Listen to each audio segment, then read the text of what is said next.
While every NFL team has the end goal of winning a Super Bowl, not every NFL team is close to achieving that goal. Some teams are considered heavy playoff contenders, while others are rebuilding, and that's okay because not every team can go 13-4 in the regular season and hoist the Lombardi Trophy in the middle of February. But not every team that doesn't make the playoffs is considered rebuilding.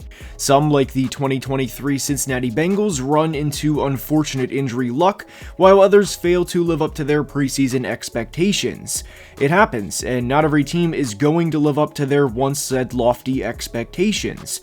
But there's other NFL teams that are kind of in between rebuilding and competing, and I think that's one of the worst situations an NFL franchise can put themselves in. And that's mediocrity. I am a firm believer of either pouring the glass the rest of the way or dumping it out and starting over, which of course in NFL terms is a rebuild. And in today's video, we're going to discuss 4 of the scariest situations in the NFL. Now, one team in particular isn't like this, and it's more of a concern I have with them moving forward, which we will break down when we get there. But there's a lot to discuss in today's video, and without further ado, let's begin. We are starting today's video with the New York Giants. The Giants are in a scary situation for a few reasons. They signed Daniel Jones to a $160 million contract after the 2022 season, and ultimately after they won a playoff game in Minnesota. And I get it. Your quarterback played well on the road, and he looked good at times during his first season under head coach Brian Daboll, and while nobody thought Daniel was going to be a top 4 or 5 quarterback under Daboll, he looked good and looked like he could be their guy for the next few years. But 2023 was awful for, well, almost every Giants offensive player, and that includes Jones. Now, what needs to be remembered is, yes, DJ got hurt against the Raiders in Week 9, but he wasn't having a good season up until then. He threw just 2 touchdowns to 6 interceptions, and obviously that's not good, but what also stunk for DJ specifically was the 2 worst games he played were against Dallas and Seattle, both of which were on primetime TV for the entire country to see. And in those games, the Giants were beat by a combined score of 64-3. That doesn't help from a public pressure and media standpoint, but why I worry about the Giants in 2024 is due in some part to Daniel, though it's not solely on Daniel Jones. When you are the quarterback of the New York Football Giants and you play in that market, everything is going to be amplified. Especially the lowlights in a season, like head coach Brian Daboll erupting on prime time with the cameras pointed directly on him. But why I worry about the Giants heading into 2024 is not only is their offense not good, but we're in year 3 of the Brian Daboll and Joe Schoen era, and their group of skill position players entering the year, outside of Malik Neighbors of course, are bad. Their running back room is awful, and the 4 backs are Devin Singletary, Eric Gray, Tyrone Tracy, and Gary Brightwell. We still don't know if Darren Waller is playing this year, and their receivers outside of Neighbors are Darius Slayton, Wan'Dale Robinson, Jalen Hyatt, and a now 31-year-old Allen Robinson. They also play teams like the Browns, Seahawks, Bengals, Ravens, and Falcons this year, and the Eagles and Cowboys a combined 4 times, of course, and I would be surprised if this team amasses more than 7 wins. I don't think this team will get to the playoffs, due in large part to the talent, or lack thereof on the offensive side of the football, and thinking out loud, even if they win 8 games this year, that's back-to-back years of missing the playoffs, and in today's era, the leash for coaches is shorter than ever before. I personally think Brian Daboll is a great offensive mind, but the talent isn't there, and I worry about whether or not he would coach for the team in 2025. Now, the Daniel Jones contract isn't a big deal and they can get out of it after this year, but I then worry about a rookie quarterback entering this situation in 2025 with Brian Daboll effectively coaching for his job, if in fact he's still the guy. This team finished with a plus 12 turnover margin last year, which, by the way, is insanely impressive, yet still had a point difference of -141, with their 3 biggest losses being when Daniel Jones started. I truly worry about where this franchise will be 1 year from now and how Brian Daboll's situation is handled. I don't think he is in a situation to succeed with the talent on the roster, but I do believe he is a good coach and that he can eventually, which could be in 2026, can get the job done. Now, from New York to Las Vegas, we go to discuss the Raiders. The Raiders may be a surprising team in today's video because I liked a lot of what they did in both free agency and the draft, and in fact, I couldn't have been more happy with the selection of guard Jackson Powers-Johnson in the middle of the second round.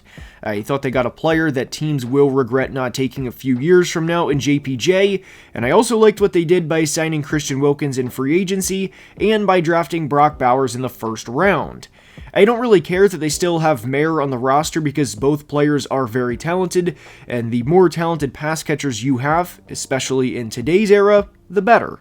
But the Raiders are in today's video due to a lot of uncertainty at 2 positions, and unfortunately those positions are 2 of the most important positions in football, in quarterback and cornerback, and you can argue they are the 2 most important positions in football.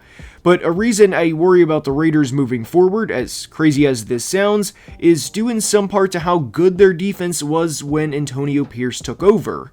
For reference, they allowed 24 points or more just once during the final 9 games of the year, and that was to the eventual Super Bowl champion Chiefs. Not only that, but they actually avenged their Week 12 loss to the Chiefs as they would go on to beat them on Christmas Day with a score of 20-14 at Arrowhead Stadium. And during the final 9 games, the Raiders allowed just 144 total points, which equates to just 16 per game, and again, only one was with 24 or more points. Despite all of that sounding good, and it is good as it was a tremendous end to the season for the Raiders, we all know how good the AFC is and that you have to have your quarterback in the future to truly be able to compete in this conference.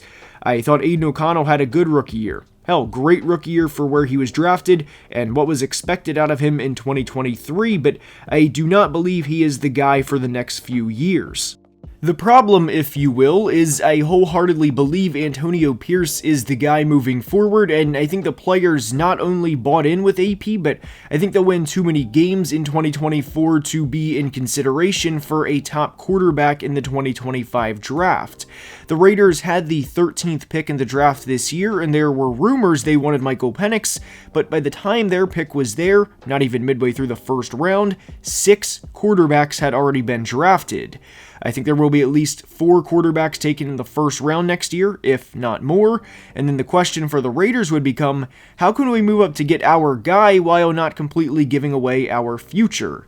I know this would in theory be a good problem to have because they would presumably have their head coach and have the entire team bought in, but Super Bowl windows are short, and I worry by the time they get their guy, that guys like Davante Adams will be getting old and either contemplating retirement or trying to get out of Las Vegas to get out of a rebuild. The Raiders concern me because I think they have a high floor as a team this year, but a relatively low ceiling, and it's due to how solid their roster is outside of the quarterback position. This team is better than a lot of people think, but their ceiling is probably anywhere from 7 to 9 wins. To the Big Easy we go to discuss the New Orleans Saints, and this may be a surprising one, especially when you factor in New Orleans finished top 10 in both points per game offensively and defensively last year, and especially when you consider the Saints had a pretty good draft as their first 2 picks were offensive tackle Talisi Fuaga and Alabama corner Kool-Aid McKinstry. But this franchise has went 16-18 over the last 2 years under head coach Dennis Allen, and this is what I fear for their future. Not only that, but I don't think Derek Carr is the right guy for them, and this plays a tremendous part as to why the Saints are in no man's land. My issue with the Saints moving forward was the signing of Derek Carr, or really a lot of moves before the signing of Derek Carr, but this was truly the icing on the cake. Saints GM Mickey Loomis is always always pushing money against the cap, and for reference, they are $84.8 million over the salary cap in 2025, and that's per over the cap. Also, they are currently slated to pay Alvin Kamara $29 million next year as a then 9th year running back. Now, we obviously know that's never going to come due and that the money will be moved around, but the point is, by signing Derek Carr, all they did was continue a 7 or 8 win or 9 win window, just down a couple of more years while never truly competing for a Super Bowl, and that's one of my biggest complaints with the New Orleans Saints. And if you were in a win-now mode entering the 2023 season, which, believe it or not, signing a veteran quarterback to a $150 million contract would in fact signal to me that they are in a win-now mode, and then you fail to in fact win now, as the Buccaneers won the division last year, and then the Falcons go out and sign a better veteran quarterback than your veteran quarterback, to me, all of this is a perfect recipe for the Saints truly being in one of the worst situations in football, and that is stuck in mediocrity. When you factor in Derek Carr not being that great, and then you also factor in Dennis Allen not being that great of a head coach, I would be surprised if the Saints win more than 9 games this year, and even if they do get to the wildcard round of the playoffs, is it really going to matter? I don't think so, and I think they would be a wild card exit, and all of this goes to show as to why the Saints are in one of the scariest situations in football, because they're doing all of this, and it's, in reality, going to amount to next to nothing. Now, from New Orleans to New England, we go to discuss the Patriots. The 2023 Patriots were a bad football team as they finished the year with a 4-13 record and missed the playoffs for the second straight season.